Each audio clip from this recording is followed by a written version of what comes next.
everyone. Yes! As you can see from my fetching sash, I am the co-mayor of Seattle Burlesque.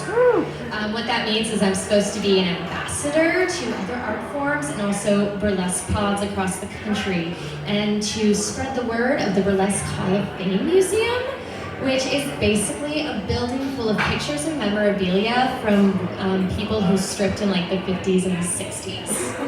Yeah. So, as a political official, I get to talk about 80-year-old strippers all the time. It's pretty magical. Like, suck it, theater degree professors who said getting involved with strippers and drag queens wasn't going to take me anywhere. But that does mean that I know a lot about burlesque, and watching the movie Burlesque is painful. A thing. Okay, it's painful. It's really, really painful. Come on, pain.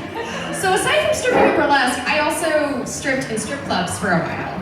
And watching the movie Burlesque is weird because I'm like, this isn't burlesque. I think this movie was supposed to be about a strip club, but they decided to go family friendly.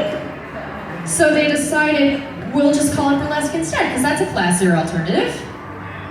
It's not, it's really not. It's really not, because Burlesque historically was like going to a strip club. It was like a risque thing. Celebrities were told by their agents, no, you can't date a burlesque dancer.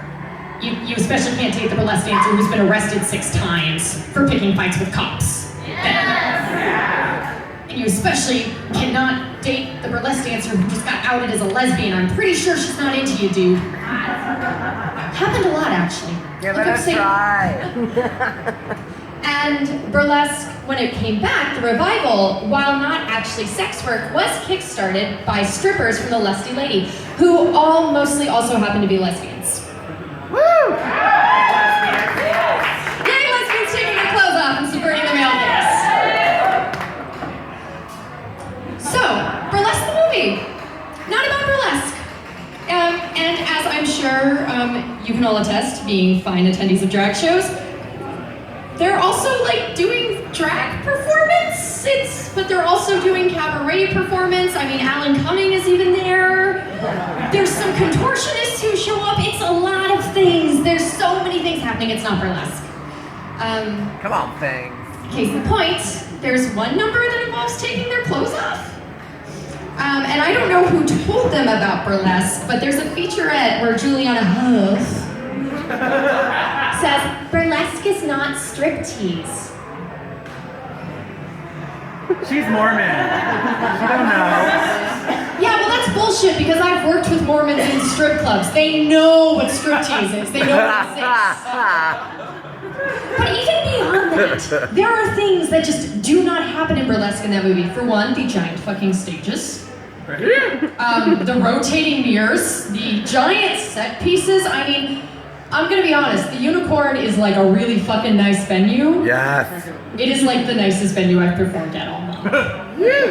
Like, this is one of the largest stages I've performed on all month. And it's currently taken by a projector screen. Like, could we fit the whole word burlesque in big light-up letters here?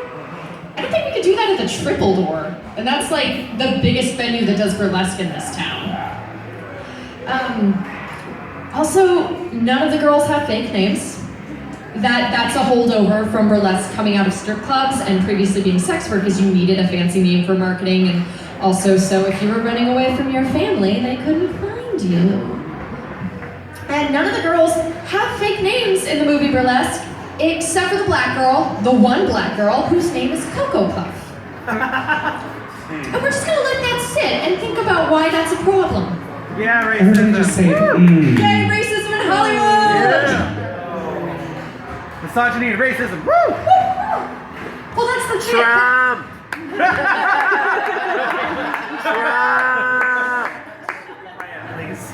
Well, speaking of misogyny, that's the weird thing about this movie, because even though it's a movie that seems to ostensibly be about a strip club and talks a lot about the male gaze and how the girls need to be sexy, they A, don't take their clothes off, and B, don't actually really play to the male gaze because they're all playing dress up and like, look at my 5,000 wigs that Christina Aguilera wears.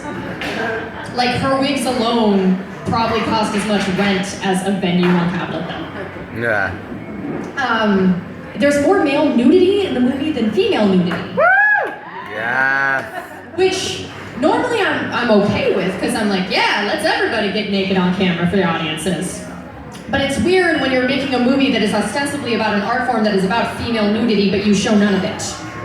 But you show male butt all the time, outside of the context of the art form that is about nudity. It's just very, very weird choices all around. And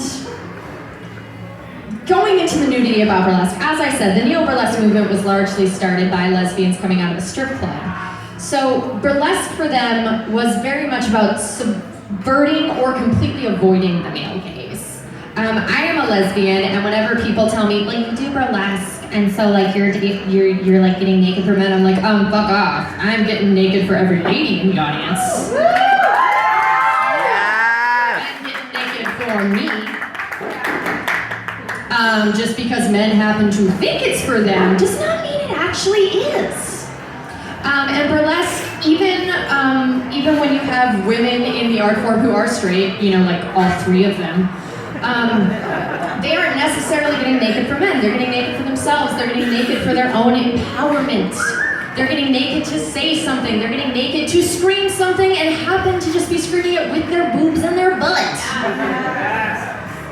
And this movie does none of that. This movie, the nudity is completely non-political. The non-nudity, or the prancing around in lingerie, is completely non-political. It's just kind of there, and it's fluff, and it's not even actually happening, but we're told that it kind of is, because look, they're wearing agent provocateur lingerie, which, to be honest, is not worth how much it costs. But yay, you have the brand, that's cool. They've got branding, that's cool. People in burlesque will constantly brag about how they found something at Goodwill for $10, so...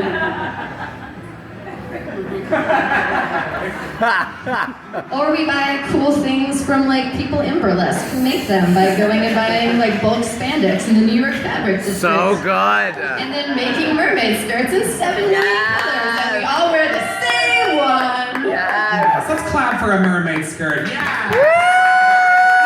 Yes. I want one. But skipping over how it's not burlesque and how that movie is a strip club. For one, in burlesque, if someone, and this is a spoiler, it happens in like the first 10 minutes of the movie, if someone like Nikki shows up late to a burlesque show, unless she's really, really important, like she's the headliner, she gets fired. She doesn't get to come back. The producers are like, yeah, they showed up late, they're shitty. In a strip club, however, a girl like Nikki, who was obviously banging a ton of the customers and bringing in some of the money that the venue desperately needs to stay afloat, that girl gets to stay. And that girl just gets told like, could you please not show up drunk? Or could you please not drink on the job? Could you please show up on time? Or could you show up on time but drunk? Or late but sober? Could you just choose one? That happens in strip clubs. There's also a scene where Christina is accepted into the fold through the power of Cher doing her eyeliner. And that is actually a very important acceptance ritual in strip clubs. In burlesque, if you suck at your makeup, people just tell you you need to fix it, and they don't help you. They might if they really like you, and usually if they're also ex-strippers. But in strip clubs, someone sitting you down and saying, I'm gonna fix your face, means that you're in. It's just, there's just so much about that movie that baffles me, and I felt like it could have been a cohesion of my two naked onstage lives, but it just ended up deserting me at Thanksgiving, like when my parents got divorced. So, yeah, not a fan of the movie. Except for, I will admit, some of those costumes they're pretty banging, and if I had $2,000 to throw at a costume, I would. All right, Maggie McMuffin. Thank you.